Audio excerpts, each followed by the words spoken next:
Jesus said, "If you wish to be perfect, go and sell what you own and give the money to the poor, and you will have treasure in heaven. Then come, follow me." These words from St. Matthew's Gospel became the guiding light of St. Anthony's life. In accordance with them, he gave away all his lands and possessions to the poor, provided for his younger sister, and finally gave himself over to an ascetic life. Some historians claimed that hermits lived here, and that there were exchanges with Syria, Lebanon, and Egypt. It was an exchange of monks, a spiritual exchange. That is why there is a tradition in Egypt that speaks about St. Ephraim having visited Egypt, and here a Syrian tradition in which St. Anthony is said to have visited the Lebanon. St. Anthony is regarded as the spiritual father of all hermits and as the first monk. Without a doubt, he's the first well-known person to have committed himself to a solitary life in the desert, one dedicated to God by way of prayer and ascetic existence. On reaching Egypt's Thebaid desert in the 3rd century, he became an eremite and in an act of heroism dedicated himself to God. To this day, Anthony Abad, Anthony the Eremite, Anthony the Great, Anthony the Hermit, father of Christian monasticism, is known by his diminutive of Desert Star. With time, admiring his faith and asceticism, numerous disciples began to join Anthony, their search for their own road to holiness, confirming him in his heroic chosen way of life.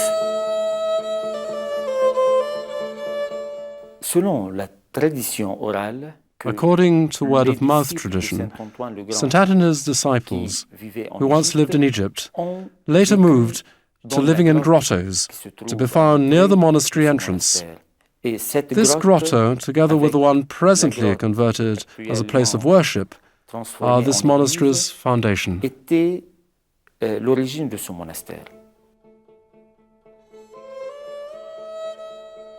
Anthony began his spiritual combat with a host of temptations from an animal burrow, later continued the fight from a cave, and finally from an abandoned tower infested with venomous snakes. Infamous and well-known are the later temptations Anthony had to endure in the desert. Beautiful women appearing as temptresses in various sensual guises, unclean spirits in the form of wild beasts, or people tempting him by auguring great dangers ahead, dancing in a delirious state, encouraging evil deeds. He endured many such attacks, but every vision conjured up by Satan was repelled by Anthony's fervid prayer and penitential acts.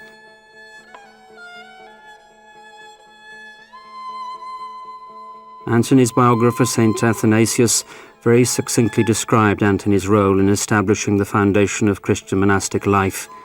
He engulfed the desert with his holiness and populated it with his followers. The hermits who once lived here would primarily seek to flee the company of others, the noise and urban turmoil, in their search for peace, contemplation, and God. In times of persecution, people would follow hermits in their search for secluded places, inaccessible to occupying force and oppressor alike.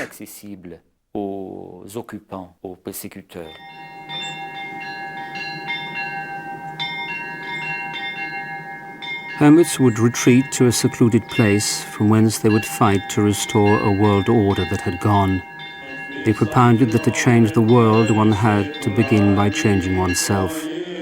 That principle applied by eremites in their spiritual development attracted the attention of their contemporaries. People from the great cities, notables both temporal and spiritual, sought guidance on how to live and best carry out their obligations, convinced that precisely those people attached to the desert, detached from the world, would have a clear understanding and a more focused view of life. Hermits continue to live under clearly defined principles.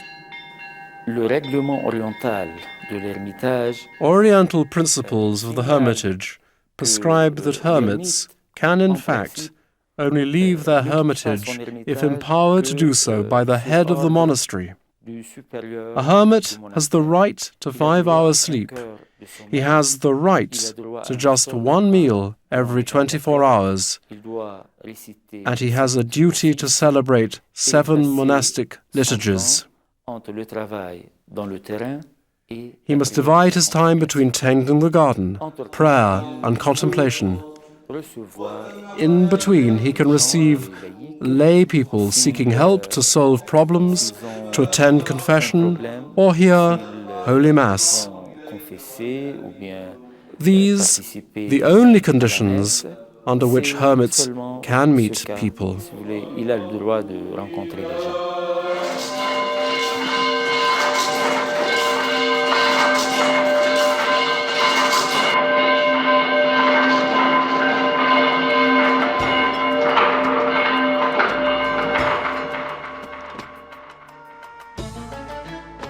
Located in northern Lebanon's beautiful Kadisha Valley, St. Anthony's Monastery is truly a national shrine that attracts numerous pilgrimages.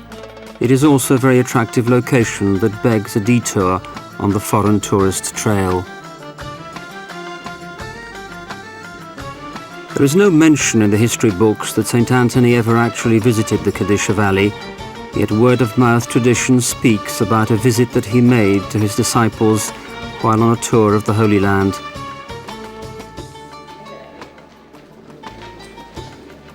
It is then that miracles and healings supposedly took place in the valley, confirming the hypothesis that St. Anthony did indeed come to the valley.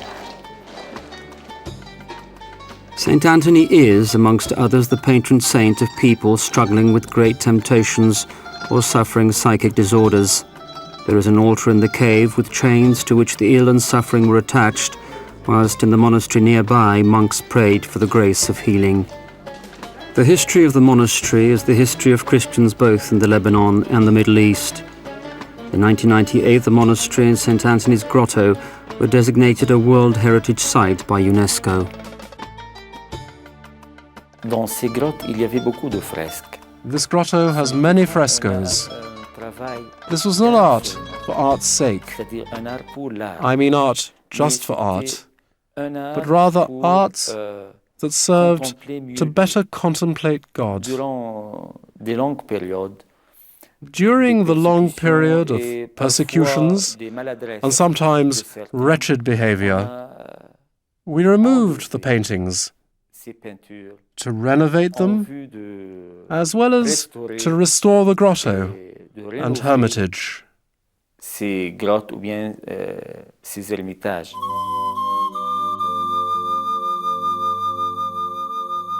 The first hermits, St. Anthony and St. Paul of Thebes, had many followers. Historians estimate that in the 4th century, 3 hermitages located in the vicinity of Nitra in the Syrian desert alone numbered over 600 monks, with 200 others living a solitary existence in isolated hermits' retreats. For them, eremitism born of Christianity was the road to perfection and to an ever-deepening relationship with God. It was what, amongst others, bound them to the Israelites wandering in the desert after their exodus from Egypt, to John the Baptist, but above all to the fasting and tempted Christ.